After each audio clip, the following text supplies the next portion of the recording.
واضح ان تصريحات مصطفى زيكو كركبت الدنيا في الخليج. اسمع. زيكو لاعب مصر، لاعب ممتاز وكان مميز جدا في المباراة.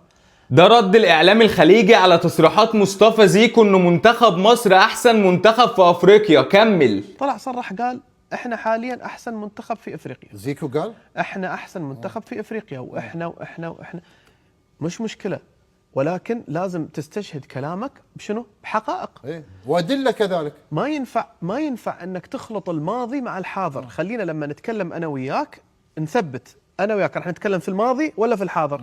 في الماضي انا اعطيك 10 من 10، انت الافضل في التاريخ، انت عندك 7 بطولات افريقيا، ولو ان ال7 بطولات في منها 2 كانت ب3 منتخبات بس. نعم. وواحده في 8 منتخبات. زين، انا ما اشكك، انا اقول كان في ظروف في السنوات هذيك في صحيح. الخمسينات، كان في ظروف المنتخب المصري استحق ال7 بطولات، مبروك عليك، ولكن لا تخلط الماضي مع الحاضر.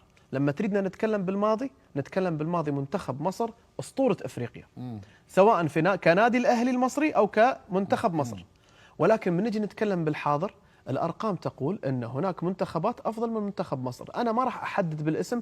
لا، هو منتخب مصر كبير في اي وقت وعلى اي حد وغصب عن اي حد. اعرف انت بتتكلم عن مين. انت بتتكلم عن منتخب مصر الفراعنه يا بيه. كمل. حتى ما يقولون أنت تجامل حد على حساب حد. لا، أنا راح حدث أتكلم بواقع واحد. تفضل. اللي وصل نهائي أفريقيا الأخيرة منو؟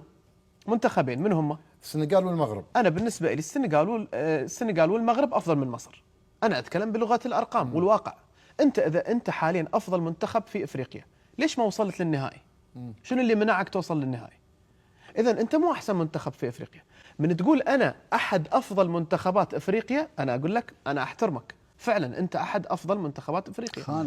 بس لا تقول أنا أحسن، لأنك أنت بالطريقة هذه تستفز الكثير من الجماهير، تحط العين عليك وعلى منتخبك. أنت في غنى عن هذا الشيء. أنت بالعكس المفروض تخفف الضغط على نفسك. صحيح. وعلى زمايلك، ما تحط الضغط عليك. أنت فايز على نيوزيلندا، ترى أنت فايز على نيوزيلندا، أنت ما فايز على ألمانيا لو إسبانيا. لا. أنت فايز على نيوزيلندا، فلازم مع احترامنا لنيوزيلندا تحط كل منتخب بحجمه.